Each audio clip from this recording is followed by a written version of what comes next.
Okay ಬನ್ನಿ, ನಮ್ಮ ದೇಶಕ್ಕೋಸ್ಕರ ಹೋರಾಡಿದಂತಹ ಕ್ಯಾಪ್ಟನ್ ನವೀನ್ ನಾಗಪ್ಪನವರ ಮನೆಯಲ್ಲಿದ್ದೀವಿ.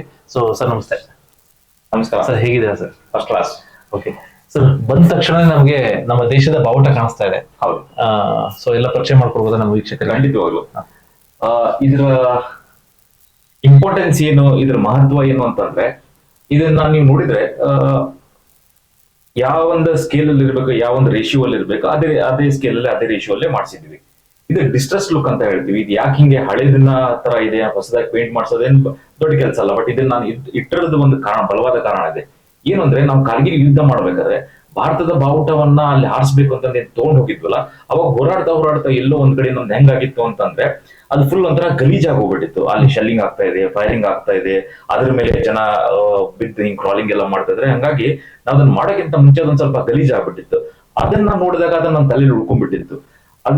ಅಂದ್ರೆ ಸೈನಿಕರಿಗೆ ಅಷ್ಟೇ ಪೆಟ್ಟು ಬೀಳುತ್ತೆ ಅಂತಂದ ಅಲ್ಲ, ಆ ಭಾರತದ ಬಾವುಟಕ್ಕೂ ಎಲ್ಲೋ ಒಂದ್ ಕಡೆ ಹಾನಿ ಆಗಿರುತ್ತೆ, ನಷ್ಟ ಆಗಿರುತ್ತೆ ಅನ್ನೋ ಒಂದು ಇಂಟೆನ್ಷನ್ ಇಂದ, ಆ ಒಂದು ಪರ್ಸ್ಪೆಕ್ಟಿವ್ ಇಂದ ಈ ತರ ಇದನ್ನ ಮಾಡಿಸಿದ್ವಿ. ಓಕೆ, ನೋಡಿದಾಗಲೇ ಒಂಥರ ಮೈ ಜುಮ್ ಅನ್ನುತ್ತೆ ಸರ್. ನನ್ನ ಎಂಟರ್ ಆದ ತಕ್ಷಣ ಎಂಟರ್ ಆದ ತಕ್ಷಣ ಈ ತರ ಒಂದು ಸ್ಪಿರಿಟ್ ಆಫ್ ನೇಷನ್ ವುಡ್ ಅಂತಾರಲ್ಲ, ಅದು ಬರಲಿ ಅಂತ ದೊಡ್ಡದಾಗಿ ಹಾಕ್ಸಿರೋಂಥದ್ದು. ಸರ್ ಇದೆಲ್ಲ ಫೋಟೋಸ್, ಇದನ್ನೆಲ್ಲ ನೋಡ್ಬೇಕಂತಂದ್ರೆ ಇದು ನೋಡಿ, ಇದೇನ್ ನೀವು ನೋಡ್ತಿದ್ರಲ್ಲ, ನನಗೆ ಪೆಟ್ಟು ಬಿದ್ದಿದ್ದು 7th July 1999 ಕಾರ್ಗಿಲ್ ಯುದ್ಧ ಆಗ್ಬೇಕಾದ್ರೆ ಮೇ ಜೂನ್ ಜುಲೈ ಅಲ್ಲಿ ಕಾರ್ಗಿಲ್ ಯುದ್ಧ ನಡೀತಿದ್ದು. ಅವಾಗ 7th July ನನಗೆ ಪೆಟ್ಟು ಬೀಳುತ್ತೆ. ಕ್ಯಾಪ್ಟನ್ ವಿಕ್ರಮ್ ಬತ್ರಾ ಅವರು ಅವತ್ತೇ ತಿಳ್ಕೊಂತಾರೆ. ಆ ಪಾಯಿಂಟ್ ಹೆಸರು .4875 ಅಂತ. ಅದನ್ನ ಮುಂಚೆ .4875 ಅಂತ ಹೇಳ್ತಿದ್ರು. ಆ ಬೆಟ್ಟವನ್ನ ಗೆದ್ದ ನಂತರ ಆ ಪ್ರೊಸೆಸ್ ಅಲ್ಲಿ ಕ್ಯಾಪ್ಟನ್ ವಿಕ್ರಮ್ ಬತ್ರಾ ಅವರು ತೀರ್ಕೊಂತಾರೆ. ಅವ್ರ ಹೆಸರಿನಲ್ಲಿ ಅದನ್ನ ಬತ್ರಾ ಟಾಪ್ ಅಂತ ಕರೀತಾರೆ.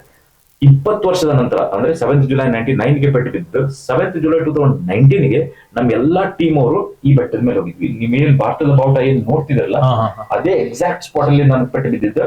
ಅದಕ್ಕಿಂತ ಒಂದ್ ಸ್ವಲ್ಪ ಮುಂದೆ ಕ್ಯಾಪ್ಟನ್ ವಿಕ್ರಮ್ ಬತ್ರಾ ಅವ್ರು ತಿಳ್ಕೊಂತಾರೆ. ಸೊ ನಾವು 20 ವರ್ಷದ ನಂತರ ಆದಾಗ ನಮ್ಮ ಎಂಟೈರ್ ಟೀಮ್ ಯೂನಿಟ್ ಅನ್ನ ಹೆಲಿಕಾಪ್ಟರ್ ಕರ್ಕೊಂಡೋಗಿ ಇಲ್ಲೊಂದು ಸುಮಾರು 3 ಗಂಟೆ ಕಾಲ ಕಳೆದು ಬಂದಿದ್ದು.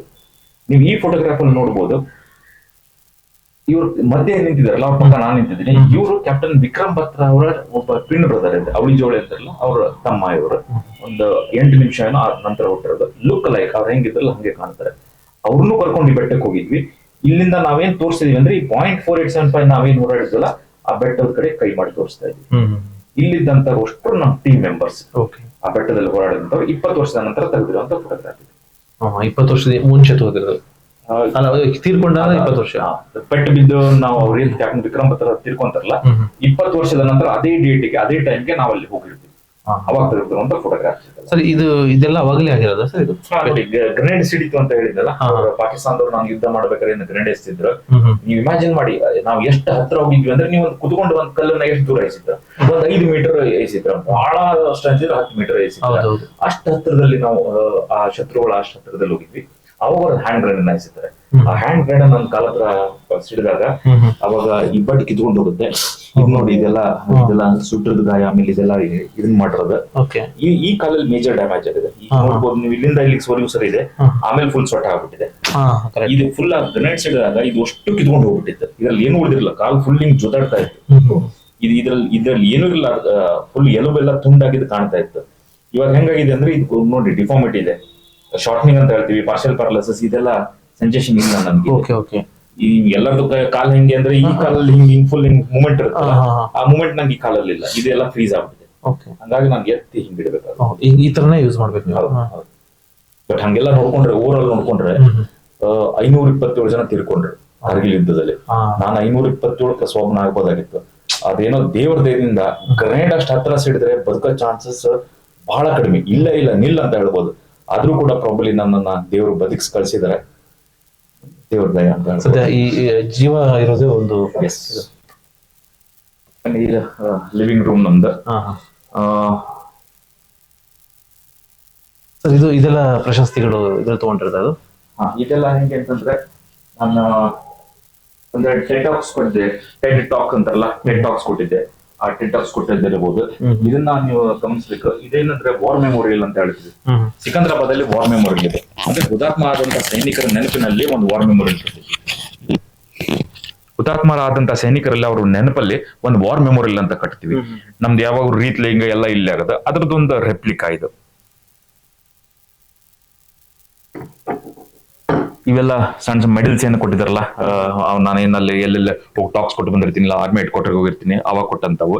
ಇದು ನನ್ನ unit 13th battalion Jammu and Kashmir rifles ನಾನು ಯೂನಿಟ್ ಅಂತ ಹೇಳಿದ್ದೆ. ಆ ಯೂನಿಟಿನ ಒಂದು ಇದಿದೆ ಮೂಮೆಂಟ್ ಅಂತ ಹೇಳ್ಬೋದು. ಇದು ನೋಡಿ, ನಾನು ಪೆಟ್ಟು ಬಿದ್ದಾಗ ಆರ್ಮಿ ಹೆಡ್ ಕ್ವಾರ್ಟರ್ ಇಂದ ಕೊಟ್ಟಿದಂತ ಇದು ಆರ್ಮಿ ಇನ್ಸಿಗ್ನಿಯಾ. ಇದು ಆರ್ಮಿದ ಒಂದು ಏನ್ ಸೈನ್ ಇರುತ್ತಲ್ಲ, ಅದು ನನಗೆ ಪೆಟ್ಟು ಬಿದ್ದಾಗ ನಾನು ಹಾಸ್ಪಿಟಲ್ ಅಲ್ಲಿ ಏನು 21 ತಿಂಗಳು ಇದ್ದೆ ಅಂತ ಹೇಳಿದ್ನಲ್ಲ, ಅವಾಗ ಕೊಟ್ಟಂತ ಒಂದು ಇದು ಮೂಮೆಂಟ್. ಇದು 21 ತಿಂಗಳು ಹಾಸ್ಪಿಟಲ್ 21 ತಿಂಗಳು ಹಾಸ್ಪಿಟಲ್ ಇದ್ದೆ. 8 ಮೇಜರ್ ಸರ್ಜರಿ ಆಗುತ್ತೆ. ಅದಾದ ನಂತರ ಇನ್ನೇನು ಸರ್ಜಿಕಲ್ ಇಂಪ್ರೂವ್ಮೆಂಟ್ ಮಾಡಕ್ ಆಗಲ್ಲ ಅಂದ್ಮೇಲೆ ನನ್ನ ಅಲ್ಲಿಂದ ಮೆಡಿಕಲ್ ಡಿಸ್ಚಾರ್ಜ್ ಮಾಡ್ತಾರೆ. ಸರ್, ಈಗ ನಿಮಗೆ ಸರ್ವಿಸ್ ಇತ್ತಾ ಇನ್ನೂ, ಅಥವಾ ಈ ತರ ಆದ್ಮೇಲೆ ನಿಮ್ಮನ್ನ ಸರ್ವಿಸ್ ಇಂದ ಕಳ್ಸಿದ್ರೆ? ಅವಾಗ ಏನ್ ಮಾಡ್ತಾರೆ ಅಂದ್ರೆ, ಜಾಸ್ತಿ ಪೆಟ್ಟು ಬಿದ್ದಾಗ ಮೆಡಿಕಲಿ ಡಿಸ್ಚಾರ್ಜ್ ಅಂತ ಹೇಳ್ತಾರೆ. ಅಂದ್ರೆ ಸೈನ್ಯದಲ್ಲಿ ಸೇವೆ ಮಾಡಕ್ಕಾಗಲ್ಲ, ಯಾಕಂದ್ರೆ ಸೈನ್ಯದಲ್ಲಿ ಸೇವೆ ಮಾಡಬೇಕಂದ್ರೆ ಇಟ್ಸ್ ಟ್ಯಾಕ್ಸಿಂಗ್. ನಿಮ್ಗೆ ಒಂದ್ ಸ್ವಲ್ಪ ಫಿಸಿಕಲ್ ಫಿಟ್ನೆಸ್ ಇರಲೇಬೇಕು. ಫಿಸಿಕಲ್ ಫಿಟ್ನೆಸ್ ಇಲ್ದಾಗ ಏನಾಗುತ್ತೆ ಅಂದ್ರೆ, ನೀವು ಆಕ್ಚುಲಿ ನಿಮ್ ಟಾಸ್ಕ್ ಅನ್ನ ಮಾಡಕ್ಕಾಗಲ್ಲ. ಅದು ಒಂದ್ ಸೈಡ್ ಆದ್ರೆ, ಇನ್ನೊಂದ್ ಸೈಡ್ ಹೇಗಿರುತ್ತೆ ಅಂದ್ರೆ, ನಾನು ಯುದ್ಧದಲ್ಲಿ ಪೆಟ್ಟು ಬಿದ್ದಿರೋದ್ರಿಂದ ನನಗೊಂದು ಆಪ್ಷನ್ ಕೂಡ ಇರುತ್ತೆ, ನಾನು ಕಂಟಿನ್ಯೂ ಮಾಡ್ಬೇಕು ಅಂತಂದ್ರೆ.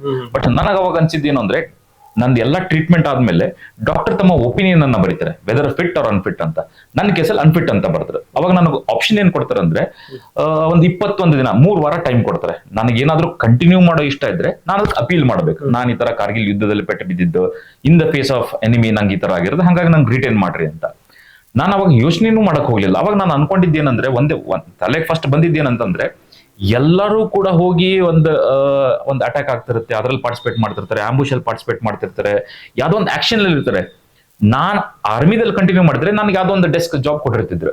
ಅದು ಯಾಕೋ ನನಗೆ ಮನಸ್ಸು ಒಪ್ಲಿಲ್ಲ. ಅವಾಗ ನಾನು ಅನ್ಕೊಂಡೆ, ಎಲ್ಲರೂ ಮಾಡ್ಬೇಕಾದ್ರೆ ನಾನು ಈ ತರ ಕುತ್ಕೊಂಡು ಡೆಸ್ಕ್ ಜಾಬ್ ಅಲ್ಲಿ ಮಾಡೋದಾದ್ರೆ ಆರ್ಮಿಯಲ್ಲಿ ಹಾಕಿರ್ಬೇಕು, ಯೂನಿಫಾರ್ಮ್ ಹಾಕಿ ಹಾಕೋಬೇಕು ಅನ್ನೋ ಕಾರಣದಿಂದ ನಾನು ಅಪೀಲ್ ಮಾಡಕ್ ಹೋಗ್ಲಿಲ್ಲ. 21 ದಿನ ವೇಟ್ ಮಾಡಿದ್ರೆ, ಅದಾದ ನಂತರ ನನ್ನ ಡಾಕ್ಯುಮೆಂಟ್ ಪ್ರೊಸೆಸ್ ಆಯ್ತು. ಅಲ್ಲಿಂದ ಸೈನ್ಯದಿಂದ ನಂದು ಬಿಡುಗಡೆ ಆಯ್ತು. ಸರ್, ಈಗ ಸೈನ್ಯದಿಂದ ಬಿಡುಗಡೆ ಆದಾಗ ನಿಮಗೆ ಒಂದಿಷ್ಟು ಜಮೀನ್ ಕೊಡುವಂಥದ್ದು, ಅದು ಬೇರೆ ಕೆಲಸ ಕೊಡುವಂಥದ್ದು, ಆ ಥರದ್ದೆಲ್ಲ ಆಗುತ್ತಲ್ಲ, ಅದನ್ನ ನಾನು ಯೂಶಲಿ ಎಲ್ಲೂ ಮಾತಾಡಲ್ಲ ಇದನ್ನ. ನೀವು ಒಂದು ಈ ವಿಷಯ ಎತ್ತಿದ್ರ ಅಂತ ಕೇಳ್ತೀನಿ.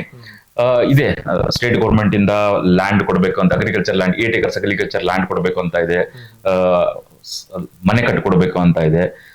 ಅದೆಲ್ಲ ಸ್ಟಾರ್ಟಿಂಗ್ ಒಂದ್ ಸ್ವಲ್ಪ ನಾನು ಅದನ್ನ ಪ್ರೊಸೆಸ್ ಮಾಡಕ್ ಹೋದೆ. ಬಟ್ ಎಲ್ಲ ಗೊತ್ತಲ್ಲ ಸ್ಟೇಟ್ ಗೌರ್ಮೆಂಟ್ ಹೆಂಗ್ ನಡೀತಂತೆ, ಎಲ್ಲಿ ಹೋದ್ರು ಲಂಚ ತಿನ್ನಿಸ್ಬೇಕು, ಅವ್ರು ಯಾರಿಗೋ ವಿಲೇಜ್ ಅಕೌಂಟೆಂಟ್ಗೆ ಬಂದು ಜಾಗ ತೋರ್ಸು, ಅದ್ರ ಉತ್ತಾರ ಪತ್ರ ಕೊಡು ಅಂತಂದ್ರೆ ಅವ್ರು ಬರ್ಬೇಕಾದ್ರೆ ಒಂದು 4 ಬಾಟಲ್ ತಗೊಂಬ ಅಂತ ಹೇಳ್ತಾರೆ.